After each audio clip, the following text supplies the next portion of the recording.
अस्सलाम वालेकुम। उम्मीद है कि आप सब खैरियत से होंगे। अच्छा, आज हमारा स्पीच थेरेपी का लेक्चर नंबर 4 है जिसमें हम पढ़ेंगे आर्टिकुलेटर्स, ठीक है? अच्छा, रिस्पायरेटरी सिस्टम से जो एयर सप्लाई होती है, उस एयर सप्लाई के बाद आपके जो वोकल फ़ोल्ड्स होते हैं, वॉइस को प्रोड्यूस करते हैं, ठीक है?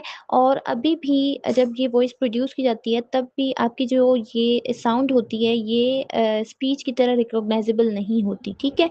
तो इसको लाज़मी जो है वो मीनिंगफुल साउंड्स में शेप करना और मॉडिफ़ाई करना होता है, ठीक है? और ये जो शेपिंग है, ये कौन करता है? आर्टिकुलेशन, ठीक है? इस प्रोसेस को हम लोग कहते हैं आर्टिकुलेशन। तो जो स्ट्रक्चर जो कि स्पीच साउंड्स को शेप करते हैं, उनको हम क्या कहते हैं? आर्टिकुलेटर्स कहते हैं, ठीक है? यानी कि जो रिकॉग्नाइजेबल स्पीच में आपकी साउंड्स मॉडिफाई होंगे या शेप होंगे, उनको आर्टिकुलेशन कहेंगे उस प्रोसेस को, और जो स्ट्रक्चर्स उसको मॉडिफाई और शेप कर रहे होते हैं, उनको आर्टिकुलेटर्स कहते हैं, ठीक है? आर्टिकुलेटर्स जो हैं वो मूव करते हैं और इंटरैक्ट करते हैं एक दूसरे के साथ, ताकि डिफरेंट स्पीच साउंड्स को प्रोड्यूस कर सकें, ठीक है? इवन अगर इसमें इसकी पोजीशन में या इसकी लिप्स की पोजीशन में, टंग में, जॉ में या पैलेट में अगर थोड़ा-सा भी कोई चेंज आएगा, ठीक है? स्मॉल चेंज भी आएगा, तो जो ये हैं कंप्लीटली एक स्पीच साउंड को चेंज कर देते हैं, ठीक है? अगर लिप्स में, टंग में या इनकी मूवमेंट में थोड़ा-सा भी चेंज आएगा या पोजीशन में चेंज आएगा, तो वो क्या कर देंगे? आपकी स्पीच साउंड को चेंज कर देंगे, ठीक है? सबसे पहले आ जाता है आपके पास 3 वर्ड्स, मैं आपको बोलती हूँ। जैसे एक है आपके पास पैट, एक है बैट और एक है मैट। अब ये तीनों वर्ड्स ऑलमोस्ट आइडेंटिकल हैं, लेकिन स्लाइट सा चेंज इनके बीच में, ठीक है? जो आर्टिकुलेटर्स क्रिएट कर रहा है, वो डिफरेंट साउंड्स बना रहा है उसके थ्रू, ठीक है? जैसे पी है, उसमें क्या करते हैं आपके जो लिप्स हैं, वो सडनली ओपन होते हैं, ठीक है? जब बी वर्ड है, उसमें आपके जो लिप्स हैं, वो ओपन होते हैं आपके वोकल फोल्ड की वाइब्रेशन से, ठीक है? और जो वर्ड एम है, वो आपके लिप्स जो हैं वो क्लोज़ होते हैं, लेकिन जो एयर है उसमें से पास हो रहा होता है थ्रू नोज़, ठीक है? तो तीनों सेम है, लेकिन जो इनमें थोड़ा-सा इनके स्ट्रक्चर में या इनके आर्टिकुलेटर्स की मूवमेंट में थोड़ा-सा चेंज आया, तो उनकी वज़ह से जो इनका स्पीच साउंड प्रोडक्शन है, वो भी चेंज हो जाता है, ठीक है? तो ये डेमोंस्ट्रेट करता है कि किस तरीके से जो आपके आर्टिकुलेटर्स होते हैं, वो स्पीच साउंड को डिटरमाइन करते हैं। इसमें सबसे पहला आर्टिकुलेटर आ जाता है आपके पास लिप्स। अच्छा, जो लिप्स हैं वो 2 मूवेबल मस्कुलर स्ट्रक्चर्स होते हैं, जो कि ओरल कैविटी के एंट्रेंस में मौजूद होते हैं, ठीक है? आपके जो होंठ होते हैं, और ये होते हैं अमंग मोस्ट विजिबल, ठीक है? और एक्टिव आर्टिकुलेटर्स होते हैं ड्यूरिंग स्पीच प्रोडक्शन। अच्छा, जो लिप्स हैं वो मेनली ऑर्बिकुलेरिस जो ओरिस मसल होता है, वो कंटेन करता है या उसके ऊपर कंसिस्ट कर रहा होता है, ठीक है? ऑर्बिक्यूलरिस, जो कि अलाउ करता है इनको ओपन करने में, क्लोज़ करने में, राउंड होने में, स्ट्रेच होने में और कंप्रेस होने में, ठीक है? ये मसल्स होते हैं जो इनकी मूवमेंट में हेल्पफुल होते हैं, आपके लिप्स की मूवमेंट में, ठीक है? अब लिप्स के फंक्शन क्या होते हैं स्पीच के अंदर? पहला तो काम कर रहा होता है ओपनिंग और क्लोजिंग माउथ को, ठीक है? यानी कि माउथ को ओपन क्लोज़ कर रहा होता है। तो जो लिप्स हैं वो रेगुलेट करते हैं आपकी ओरल कैविटी की ओपनिंग को, और डायरेक्ट फ्लो एयर फ्लो में during speech direct air flow में आपकी हेल्प कर रहे होते हैं, ठीक है? फॉर एग्ज़ाम्पल, जब आप साउंड प्रोड्यूस कर रहे हो पी, बी या एम, तो आपके जो लिप्स हैं वो मस्ट कंप्लीटली क्लोज़ होंगे बिफोर ओपनिंग, ठीक है? आप एक दफ़ा एक्टिविटी करके भी देखिएगा, आप साउंड या पी बोलिएगा, पी, बी और एम, ठीक है? तो आप नोट करेंगे कि आपके जो लिप्स हैं वो कंप्लीटली क्लोज़ हो जाते हैं पहले, ठीक है? उनको ओपन करने से पहले। फिर द सेकंड फंक्शन इसमें आ जाता है आपके पास लिप्स का बायलैबियल साउंड्स प्रोड्यूस करना, ठीक है? बायलैबियल का मतलब होता है टू, जैसे डाई का मतलब टू होता है, ऐसे ही बायलैबियल का मतलब भी टू होता है, ठीक है? To lips. तो इन साउंड्स में जो दोनों लिप्स हैं आपके, वो एक दूसरे को टच करते हैं, ठीक है? जैसे आप वर्ड पेन बोलते हैं, आप बुक बोलते हैं, आप मदर बोलते हैं, तो ये साउंड बोलने से पहले आपके जो लिप्स हैं वो कंप्लीटली क्लोज़ होते हैं, ठीक है? एयर प्रेशर जो है वो आपके लिप्स के पीछे बिल्ड होता है, आपके लिप्स अचानक से खुलते हैं और फिर आपका जो साउंड है वो प्रोड्यूस होता है, ठीक है? चाहे वो पी है, चाहे वो बी है या चाहे वो मदर में एम है, ठीक है? तो इस वजह से जो को हम लोग बोलते हैं बायलैबियल प्लोसिव, ठीक है? पी को। अच्छा, फिर आ जाता है आपके पास थर्ड फंक्शन इसका, लेब्योडेंटल साउंड्स को प्रोड्यूस करना। लेब्योडेंटल का मतलब होता है लिप और टीथ, ठीक है। बाय का मतलब होता है जिसमें आपके दोनों लिप्स ही शामिल हो रहे होते हैं, ठीक है। लेकिन जो लेबियोडेंटल है उसमें आपके लिप के साथ साथ टीथ भी शामिल होते हैं, ठीक है। यानी कि जो आपका लोअर लिप है वो आपके लोअर लिप जो है ना वो आपके अपर टीथ को टच करेगा, ठीक है। फॉर एग्जाम्पल जब आप वर्ड फैन बोलते हैं, फैन, ठीक है, तो आपका जो लोअर लिप है वो आपके अपर टीथ को टच करेगा। आप वैन बोलेंगे तब भी टच करेगा। अगर आप साउंड एफ प्रोड्यूस कर रहे हैं तो आप फैन में, ठीक है, तो क्या होगा, जो आपका लोअर लिप है वो अपर टीथ को टच करेगा, जो आपका एयर है वो थ्रू नैरो गैप फोर्स होगी, आपकी फ्रिक्शन अकर होगी वहां पे, और फिर उसके बाद आपका जो एफ साउंड है वो प्रोड्यूस होगा, ठीक है। ये एक्टिविटी भी आपने करनी है एफ साउंड प्रोड्यूस करने की। फिर फोर्थ फंक्शन आ जाता है इसमें आपके पास लिप राउंडिंग, यानी कि जो लिप्स हैं आपके वो वोवल साउंड को मॉडिफाई करते हैं जब हैं, ठीक है, तब वो आगे की तरफ राउंड हो जाते हैं, ठीक है। जैसे आप वर्ड फूड बोलते हैं, ठीक है, फूड, तो उसमें, और आप वर्ड गो बोलते हैं, ठीक है, ये दोनों वर्ड्स जब आप बोलेंगे तो आप नोट करेंगे कि जो आपके लिप्स हैं वो आगे की तरफ गोल शेप बनाते हैं, ठीक है, आगे की तरफ मूव करते हैं और राउंड हो जाते हैं, ठीक है। आपकी सर्कुलर शेप जो है वो लिप्स की फॉर्म हो जाती है। गो और फूड, ये दोनों वर्ड्स बोल के आपने ट्राई करना है। देन उसके बाद आ जाता है फिफ्थ फंक्शन इसका, लिप स्प्रेडिंग, जिसमें आपके जो लिप्स हैं वो साइड वाइज स्ट्रेच होते हैं। जैसे आप एग्जांपल बोलें वर्ड सी, ठीक है, या डे, तो आप नोटिस करेंगे आपके फेस पे या आपके जो लिप्स हैं वो स्माइल लाइक अपीयरेंस आपको देंगे, ठीक है। क्लिनिकल इंपॉर्टेंस इसकी क्या है कि जो ऐसे बच्चे जिन्हें क्लेफ्ट लिप होता है, फेशियल पैरालिसिस होता है या मसल वीकनेस होती है, उनको ये साउंड्स प्रोड्यूस करने में डिफ़िकल्टी होती है, ठीक है? पी, बी, एम, एफ और वी, और इनकी जो स्पीच होती है वो अनक्लियर हो जाती है, क्यों? क्योंकि उनकी प्रॉपर लिप क्लोज़र नहीं हो रही होती है, ठीक है? तो लिप्स प्रॉपर्ली क्लोज़ नहीं होंगे तो उनकी जो स्पीच होगी वो अनक्लियर होगी उस वजह से। देन आपके पास सेकंड आर्टिकुलेटर आ जाता है टंग। जो टंग है वो बहुत ज़्यादा इम्पोर्टेंट और वर्सेटाइल आर्टिकुलेटर है स्पीच प्रोडक्शन में, ठीक है। अब ये क्या है, ये एक मस्कुलर ऑर्गन होता है जो कि माउथ के फ्लोर में लोकेटेड होता है और एक्सट्रीमली प्रिसाइज मूवमेंट्स के लिए कैपेबल होता है, ठीक है। तो जो टंग है वो अपनी शेप को, अपनी पोजीशन को और अपने टेंशन को hundreds of time during normal conversation change करता है, ठीक है।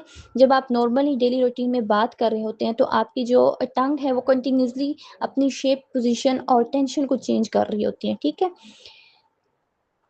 अच्छा, अब इम्पोर्टेंस क्या है इसकी कि जो मोस्ट स्पीच साउंड्स हैं वो आपके टंग मूवमेंट के ऊपर डिपेंड कर रहे होते हैं, ठीक है। फॉर एग्जांपल पर्सन जो है वो एक अपने दांतों के बगैर तो बोल सकता है, ठीक है, अगर उसके मुंह में दांत ना हो तो अपने दांत के बगैर बोल सकता है, लेकिन नॉर्मली अपने टंग कंट्रोल के बगैर नहीं बोल सकता है, ठीक है। मुश्किल होती है उसको बगैर अपने टंग कंट्रोल के बोलना। अच्छा, फिर आ जाता है आपके पास टंग के कुछ पार्ट्स।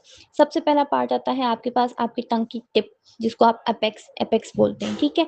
तो जो मोस्ट फ्रंट पार्ट होता है आपकी टंग का उसको आप टिप बोलते हैं, और जो कि आपके साउंड्स या वर्ड टी, डी, एन और एल प्रोड्यूस करने के लिए यूज़ होते हैं, ठीक है।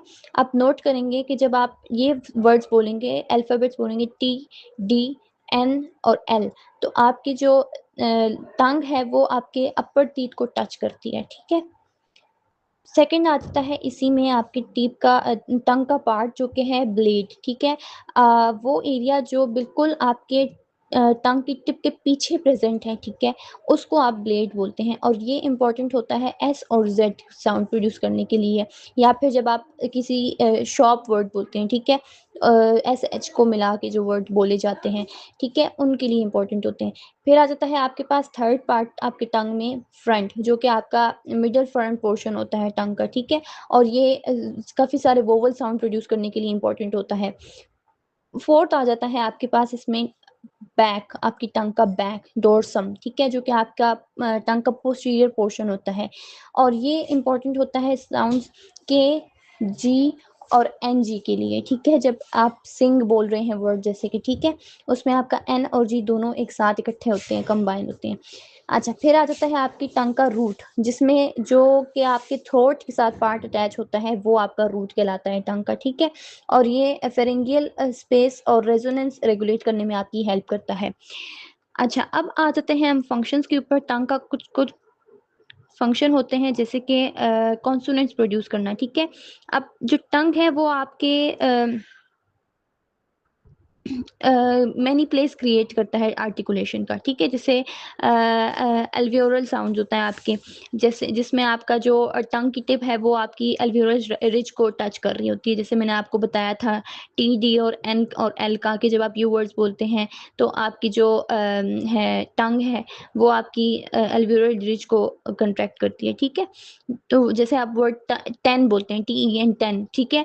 तो वो बिगिन होता है किससे, जब आपका अल्वियोलर रिज के साथ आपकी टंग का कांटेक्ट होता है तब, ठीक है। फिर आ जाता है आपके पास velar sounds, VELAR, velar sounds, ठीक है। आपकी जो टंग की बैक है वो टच करती है आपके सॉफ्ट पैलेट को जब आप वर्ड्स KG या NG बोलेंगे तो उनमें, ठीक है। जैसे कैट हो गया, गो हो गया, सिंग हो गया, ये वाले वर्ड्स बोलते हैं आप। फिर आ जाता है आपके पास वोवल प्रोड्यूस करना। जो आपकी टंग है वो मेन आर्टिकुलेटर होती है जो कि रिस्पॉन्सिबल होती है वोवल डिफरेंसेस के लिए, ठीक है। हाई फ्रंट वोवल आपका होता है आई, जैसे आप सी वर्ड बोलते हैं, ठीक है। इसमें क्या होगा कि जो आपकी टंग है वो हाई होगी और फॉरवर्ड मूव करेगी, ठीक है। लो वोवल, जैसे आप वर्ड फादर बोलते हैं, ठीक है, उसमें आपकी जो टंग है वो लो होगी माउथ के अंदर, ठीक है। फिर आप बैक वोवल, जैसे जिसमें आप वर्ड फूड बोल रहे हैं, ठीक है, तो उसमें क्या करेगी आपकी जो टंग है बैकवर्ड मूव करेगी। क्लिनिकल इंपॉर्टेंस क्या है इस, ऐसे लोग जिन्हें स्ट्रोक होता है, सेरेब्रल पाल्सी होती है या फिर टंग पैरालिसिस होता है, उनको आर्टिकुलेटिंग में जो है वो डिफिकल्टी होती है, ठीक है। स्पीच साउंड्स को क्लियरली प्रोड्यूस करने में डिफिकल्टी होती है उनको।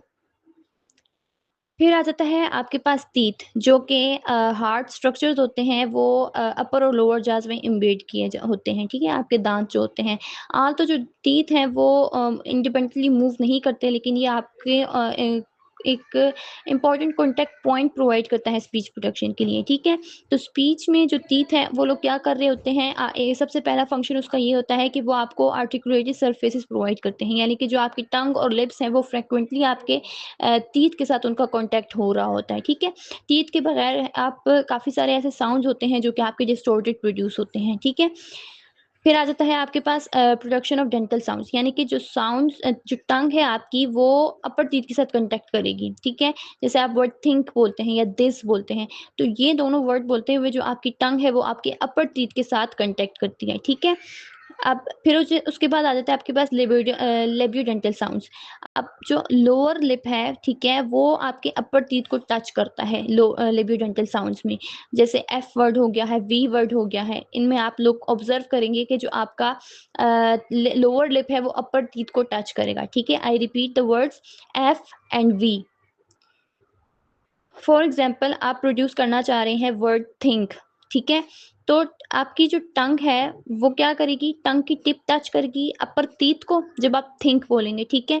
एयर जो है वो बिटवीन आपके टंग और टीथ पास करेगा और एक फ्रिक्शन क्रिएट होगी उसको प्रोड्यूस करने के लिए, ठीक है। फिर आ जाती है इसमें आपके पास क्लिनिकल इंपॉर्टेंस। अब मिसिंग टीथ या फिर जो आपके डेंटल एब्नॉर्मलिटीज़ होती हैं वो आर्टिकुलेशन एरर्स कॉज़ करते हैं, ठीक है। तो ऐसे बच्चे जिन्हें के ऑफ़न जिनको डिस्टॉर्टेड स्पीच होती है, अपने दाँत फ्रंट 2 दाँत जो है वो लूज़ करने के बाद उनकी जो है वो स्पीच डिस्टॉर्टेड होती है, ठीक है। फिर आ जाता है इसमें आपके पास पैलेट। अब जो पैलेट है वो आपका माउथ का रूफ फ़ॉर्म करता है और आपकी ओरल कैविटी को आपकी नेज़ल कैविटी से सेपरेट करता है, ठीक है। पैलेट जो है वो आपकी आर्टिकुलेशन और रेजोनेंस में बहुत ज़्यादा इंपॉर्टेंट रोल प्ले कर रहा होता है। इसमें आपके पास कौन-कौन से पार्ट्स आ जाते हैं, एक आता है आपके पास सबसे पहले हार्ड पैलेट। जो हार्ड पैलेट है वो एक बोनी फ्रंट पोर्शन होता है आपके माउथ के रूफ का, ठीक है। ये जो है वो म्यूकस मेम्ब्रेन से कवर किया जाता है। फिर आ जाता है इसमें आपके पास स्पीच फंक्शन, ठीक है। स्पीच में इसका क्या फंक्शन होता है कि ये आपको एक कॉन्टैक्ट सरफेस प्रोवाइड करता है आपकी टंग को, ठीक है। सेवरल स्पीच साउंड इसमें इन्वॉल्व होते हैं टंग पैलेट कॉन्टैक्ट में, जैसे कि आप वर्ड येस बोल रहे हैं, आप शू बोल रहे हैं, आप चेयर बोल रहे हैं, ठीक है। जब आप वर्ड येस बोलते हैं तो आपका जो फ्रंट है टंग का वो आपके हार्ड पैलेट को अप्रोच कर रहा होता है, ठीक है। इसके बाद जो आपका पार्ट आता है वो आता है सॉफ्ट पैलेट, जिसे आप वेलम भी कहते हैं, ठीक है? जो आपका सॉफ्ट पैलेट होता है वो मस्कुलर बैक पोर्शन होता है आपके पैलेट का, ठीक है? अनलाइक जो आपके हार्ड पैलेट पैलेट होता है, जो सॉफ्ट पैलेट मूव भी कर सकते हैं, ठीक है? यानी कि हार्ड पैलेट मूव नहीं कर सकते, लेकिन जो आपका सॉफ्ट पैलेट है वो मूव भी कर सकते हैं, ठीक है? और ये नेज़ल एयर फ्लो को कंट्रोल करता है, जो यानी कि जो वेलम है वो राइज़ कर सकता है और फॉल भी कर सकता है, ठीक है? फिर आ जाता है आपके पास ये ओरल साउंड्स को प्रोड्यूस करता है, ठीक है? ओरल साउंड्स के दौरान क्या होता है कि जो वेलम होता है वो आपका राइज़ करता है और आपकी जो नेज़ल कैविटी होती है वो क्लोज़ हो जाती है, ठीक है? और आपका जो एयर है वो थ्रू माउथ एग्ज़िट करता है, यानी कि आपकी जो हवा है वो माउथ से निकलती है, ठीक है? जैसे आप वर्ड पी बोल रहे हैं, बी बोल रहे हैं, टी बोल रहे हैं, डी बोल रहे हैं, के बोल रहे हैं, तो इन इन वर्ड्स के या इन अल्फ़ाबेट्स के दौरान जो आपका वेलम होता है वो राइज़ करता है और आपकी नेज़ल कैविटी जो है वो क्लोज़ हो जाती है। और जो आपके माउथ से हवा निकल वो जो आपकी हवा निकल रही है वो कहाँ से निकल रही है? आपकी माउथ के थ्रू निकल रही होती है, ठीक है? और नेज़ल साउंड्स के दौरान क्या होता है, जो आपका व वेलम है वो लोअर हो जाता है और जो एयर है वो आपकी नेज़ल कैविटी से एंटर हो रही होती है, ठीक है? ज इसमें जो साउंड्स आ जाते हैं वो कौन से हैं? एम, एन और एन-जी, यानी कि ऐसे वर्ड जिनमें एन और जी दोनों इकट्ठे आ रहे हैं, जैसे आपका वर्ड सिंग हो जाता है, ठीक है? तो सिंग बोलते हुए जो है वो आपका एनजी एक साथ आ रहा है इसमें।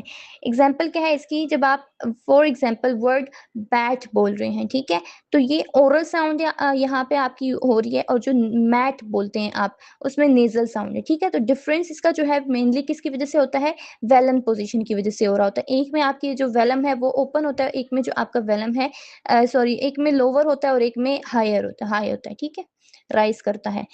फिर आ जाता है इसमें आपके पास ओव्यूला। जो ओव्यूला है वो स्मॉल हैंगिंग स्ट्रक्चर होता है, आपके सॉफ्ट पैलेट के पीछे प्रेज़ेंट होता है, ठीक है? और ये आपको वेलोफेरिंजियल क्लोज़र अचीव करने में हेल्प करता है ड्यूरिंग स्पीच और स्वेलविंग, यानी कि जब आप कोई चीज़ निगल रहे होते हैं तो उस टाइम पे, ठीक है?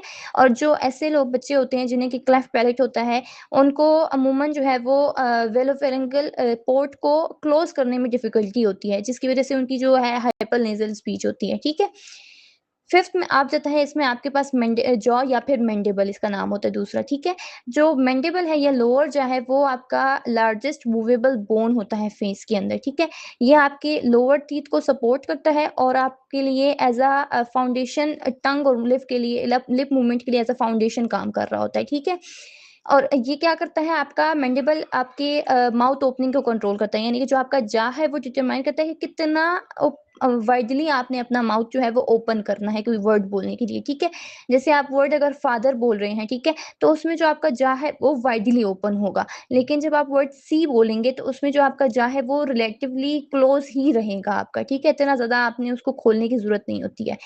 दूसरा काम ये क्या करता है, आपकी टंग मूवमेंट को सपोर्ट करता है, यानी कि जो टंग मूवमेंट है वो आपकी जा पोज़ीशन पे हेवीली डिपेंड कर रही होती है, ठीक है? जो जा है वो आपको क्या प्रोवाइड करता है, स्टेबल बेस प्रोवाइड करता है, जिससे जो आपकी टंग है वो मूव कर सकती है। फिर नेक्स्ट फंक्शन इसका आता है कि ये रेजोनेंस को रेगुलेट करने में हेल्प करता है, यानी कि जो आपकी जॉ की ओपनिंग में चेंजेस होते हैं ना, वो आपकी ओरल कैविटी की साइज़ को अल्टर करता है, ठीक है? और ये किस चीज़ में इफ़ेक्ट कर रहा होता है, वॉइस क्वालिटी में और वोवल प्रोडक्शन में इसकी वज़ह से फ़र्क आता है, ठीक है? जब आप वर्ड आह और जब आप वर्ड ई ये दोनों बोलेंगे ना, तो जो आपका जा है, आह के दौरान आपका जो जा है वो ज़्यादा ओपन होगा एज़ कम्पेयर टू आपका वर्ड ई बोलते हुए, ठीक है? तो ये जो ओपनिंग में आपको मैंने 2 एग्ज़ाम्पल्स के थ्रू डिफरेंस बताया है। आप खुद भी एक्टिविटी करके इसको देखिएगा, इन दोनों वर्ड्स को। फिर आ जाता है ऐसे लोग जिन्हें के टीएमजे होता है, ठीक है? डिसऑर्डर्स होते हैं या जॉ फ्रैक्चर्स होते हैं या न्यूरोमस्कुलर डिसऑर्डर्स होते हैं, उनको जो है वो स्पीच डिफ़िकल्टीज़ एक्सपीरियंस करते हैं वो लोग ड्यू टू जॉ मोबिलिटी कम होने की वज़ह से, ठीक है? अच्छा आर्टिकुलेटर्स की समरी एक मैं आपको बता देती हूँ। जो आर्टिकुलेटर्स होते हैं वो क्या होते हैं, स्ट्रक्चर्स होते हैं जो कि आपकी वॉइस को जो है वो ट्रांसफ़ॉर्म करते हैं वॉइस साउंड्स को इनटू अंडरस्टैंडेबल स्पीच, यानी कि ऐसे साउंड जो आवाज़ वाले साउंड्स हैं, ठीक है? उनको अंडरस्टैंडेबल स्पीच में चेंज कर देते हैं। इसमें कौन-कौन से फैक्टर हम लोगों ने पढ़े हैं, पार्ट्स आर्टिकुलेटर्स कौन-कौन से होते हैं, लिप्स, टंग, टीथ, पैलेट और जा, ठीक है? तो लिप्स जो है वो आपके बायलेबियल और लेबियोडेंटल साउंड्स प्रोड्यूस करने में हेल्प कर रहे होते हैं और वोवेल्स को थ्रू लिप को राउंड करके और स्प्रेड करके वोवेल्स को मॉडिफाई कर रहे होते हैं, ठीक है? जो टंग है वो आपका प्राइमरी आर्टिकुलेटर लाउडर होता है और जो रिस्पॉन्सिबल होता है मोस्ट कॉन्फिडेंस के लिए और वोवल शेपिंग के लिए, ठीक है? यानी कि टंग के थ्रू आपके कॉन्सोनेंट्स ज़्यादातर और वोवल शेपिंग दोनों हो रहे होते हैं। अच्छा, फिर आ जाता है आपके पास टीथ, जो कि सरफेसेस प्रोवाइड करते हैं आपके डेंटल और लेबियो डेंटल साउंड्स के लिए। फिर आ जाता है आपके पास पैलेट, जो कि कॉन्टैक्ट सरफेसेस ऑफर करते हैं फॉर टंग और कंट्रोल कर रहे होते हैं आपके ओरल वर्सेस नेज़र एयर फ्लो को थ्रू वेलम, ठीक है? पैलेट में वेलम इन्वॉल्व होता है।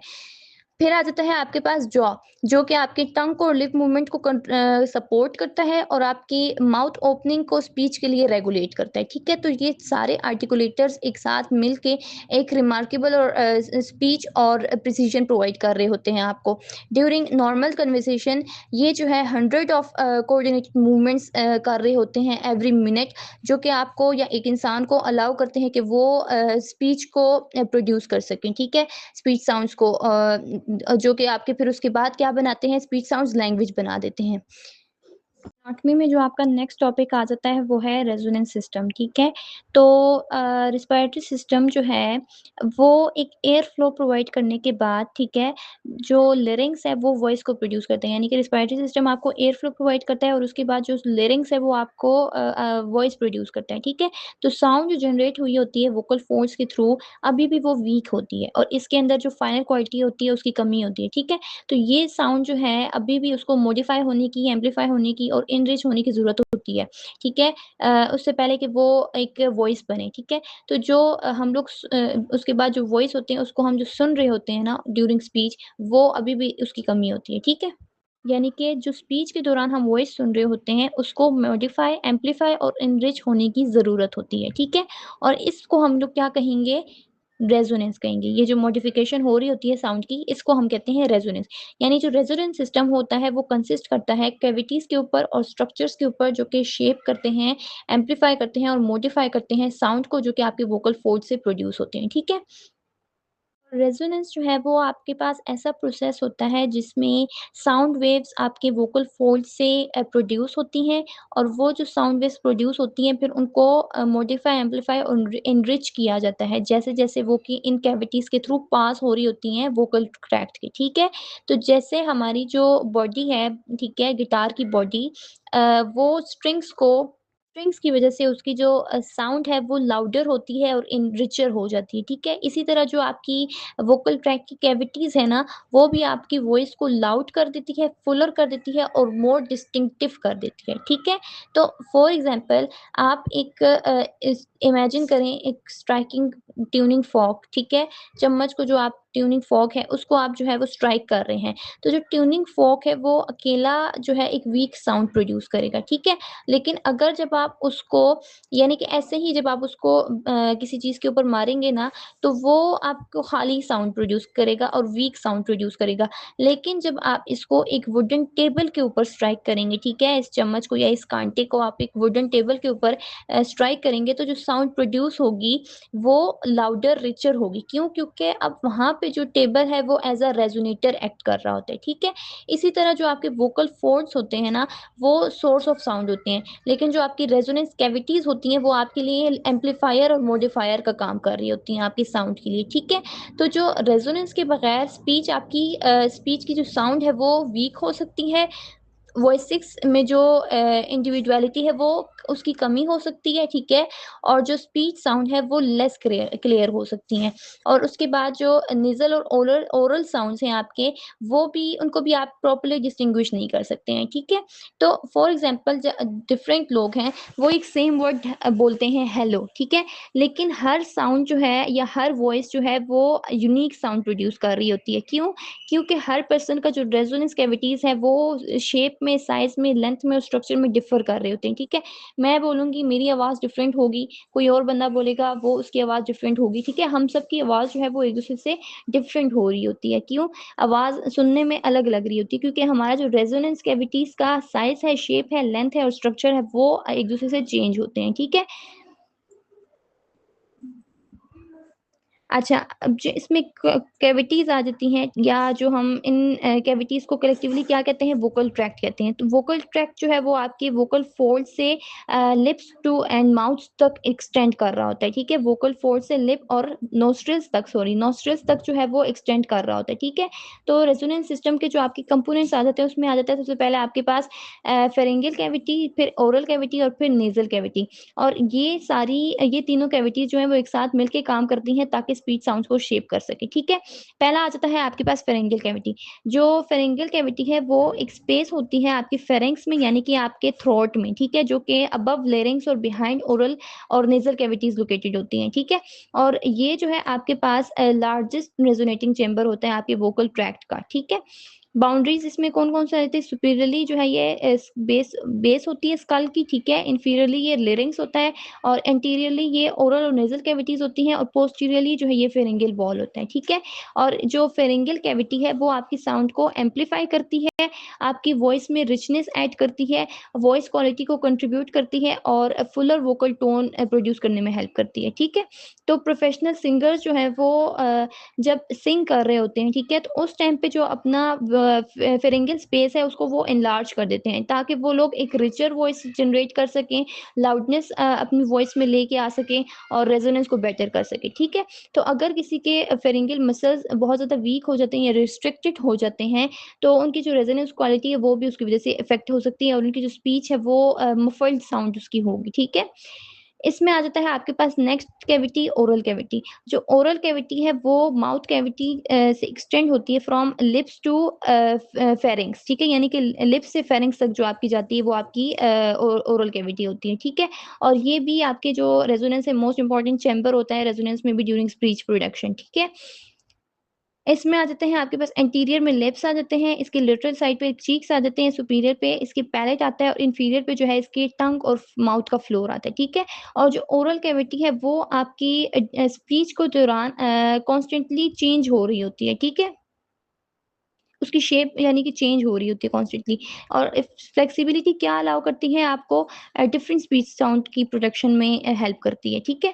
तो लिप्स जो है वो स्प्रेड भी हो सकते हैं, राउंड भी हो सकते हैं साउंड्स के दौरान, साउंड प्रोडक्शन के दौरान, ठीक है? जैसे आप वर्ड सी बोलते हैं, आप वर्ड फूड बोलते हैं, तो यहाँ पे जो आपके लिप्स हैं उनकी शेप चेंज हो रही होती है, ठीक है?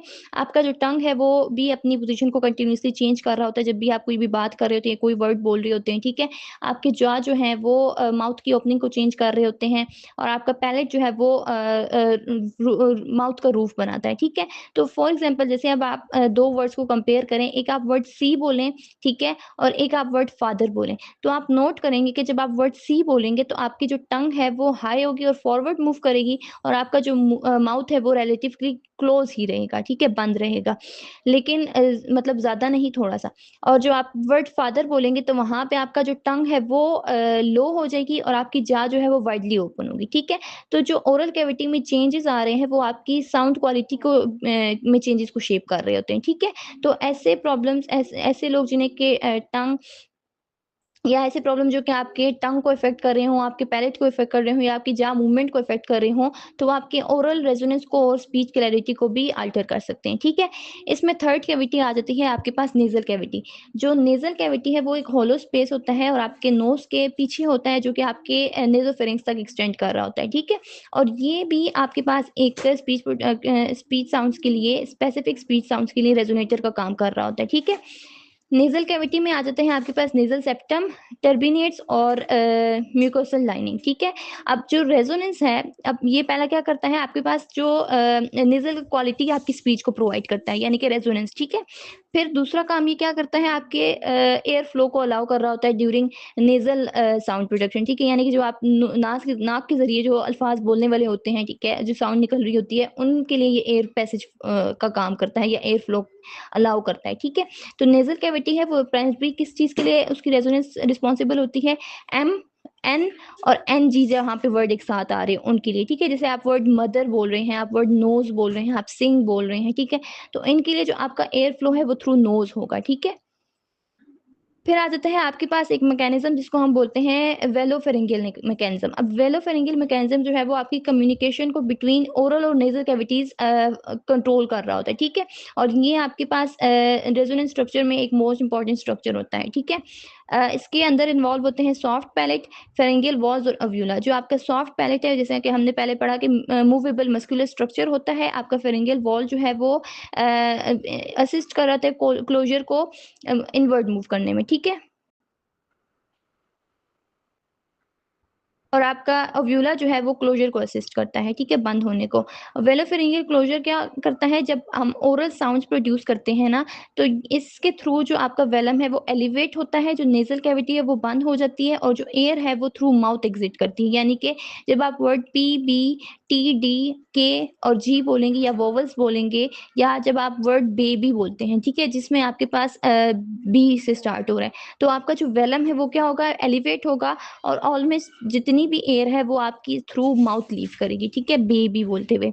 और जब आप नेज़ल साउंड्स बना रहे होते हैं वेलोफेरिंजियल ओपनिंग में, ठीक है, तो आपका जो वेलम है वो लोअर होगा और जो नेज़ल कैविटी वो ओपन हो जाएगी। और जो एयर है वो आपकी कहाँ से निकलेगी, कहाँ से एंटर होगी, नोज़ से एंटर होगी, ठीक है।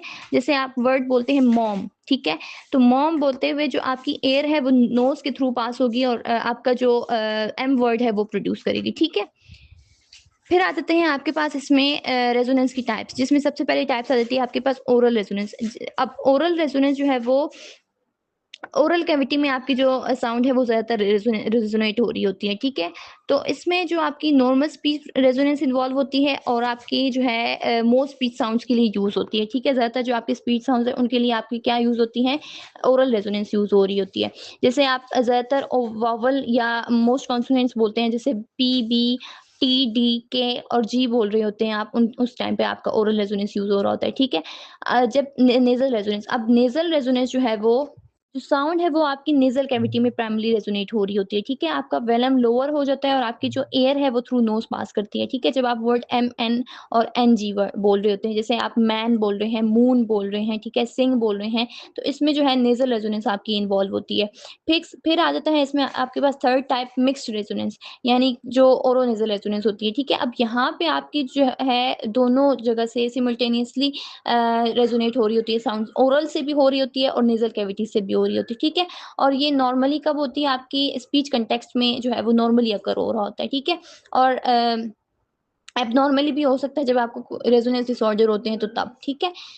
ऐसे फैक्टर जो कि आपके रेजोनेंस को अफ़ेक्ट कर सकते हैं, उसमें सबसे पहले आ जाता है जब आपका रेजोनेटिंग कैविटीज़ का साइज़ जो है, ठीक है? यानी कि जो अगर कैविटीज़ का साइज़ बड़ा है तो फिर आपकी डीपर रेजोनेंस प्रोड्यूस होगी।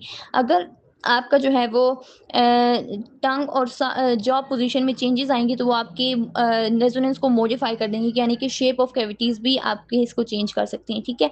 वेरल मूवमेंट, यानी कि जब आप ओरल या नेज़ल रेजोनेंस को डिटरमाइन कर रहे होते हैं तब उस वो फैक्टर इफ़ेक्ट कर सकता है इसको।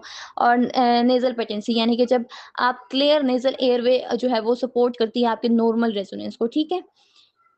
फिर आज कुछ हम डिसऑर्डर्स पढ़ते हैं, रेजोनेंस डिसऑर्डर, जिसमें सबसे पहले आता है जब आपका रेजोनेंस एब्नॉर्मल होता है तो स्पीच क्वालिटी आपकी सिग्निफिकेंटली चेंज हो रही होती है, ठीक है?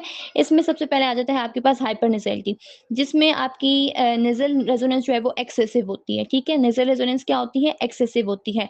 और ये होती किस वजह से है? जब आपकी वेलोफेरेंजियल क्लोज़र इनकम्प्लीट होता है, ठीक है? और आपका जो एयर है वो through nose during oral sound निकल रहा हो, ठीक है? यानी कि हवा जो है वो आपकी ओरल साउंड्स के थ्रू के टाइम पे नाक से निकलेगी, ठीक है? इस वजह से ये होते हैं। और कॉमन कॉजेज़ जो हैं वो इसके क्या हो होंगे, क्लेफ्ट पैलेट, वेलोफेरिंजियल इनसफिशिएंसी हो जाती है और न्यूरोलॉजिकल डिसऑर्डर्स हो जाते हैं, ठीक है? जैसे आप वर्ड बेबी अगर तब बोलेंगे तो वो एक्सेसिवली नेज़ल साउंड करेगा, ठीक है? जैसे कि आपको फ्लू होता है और तब आप कोई वर्ड बोलते हैं तो आपको वो अजीब-सा आवाज़ आती है उसकी, ठीक है? दूसरी आ जाती है आपके पास इसमें डिसऑर्डर हाइपोनेज़ैलिटी, ठीक है? जिसमें आपका जो नेज़ल रेजोनेंस है वो रिड्यूस हो जाती है, यानी कि जो आपका नेज़ल कैविटी है वो ब्लॉक होने की वज़ह से आपको नेज़ल रेजोनेंस होता है, कि कम हो जाता है, ठीक है? जिसमें कॉमन कोल्ड, एनलार्ज एडिनॉइड्स होते हैं, नेज़ल पॉलिप्स होते हैं या एलर्जीज़ होते हैं, उन ये कंडीशंस हो जाती हैं आपको हाइपोनेज़ैलिटी की वज़ह से, ठीक है? जब आप वर्ड मॉम बोलते हैं, ठीक है, या आप वर्ड बॉब बोलते हैं, तो नेज़ल रेजोनेंस की कम होने की वजह से आप ये जो है वो आप मॉम वर्ड जो है ये बॉब की तरह लगेगा, जैसे आप बॉब बोल रहे हैं, ठीक है? फिर आ जाता है आपके पास कार्डियक रेजोनेंस। अब जो रेजोनेंस है वो आपकी ट्रैप्ड हो जाती है कैविटी में और नॉर्मली एस्केप नहीं कर सकती, ठीक है? इससे क्या होगा, आपके टॉन्सिल्स एनलार्ज होंगे, आपको ओरल ऑब्स्ट्रक्शन होगा और नेज़ल ऑब्स्ट्रक्शन होगा आपको, ठीक है? तो जो स्पीच है वो आपकी मफल्ड और स्टफी साउंड करेगी, ठीक है? फिर हम पढ़ते हैं इसमें क्लिनिकल रेलेवेंस, ठीक है? जो इन पैथोलॉजिस्ट हैं, स्पीच लैंग्वेज पैथोलॉजिस्ट के लिए जो क्लिनिकल रेलेवेंस है वो पढ़ते हैं।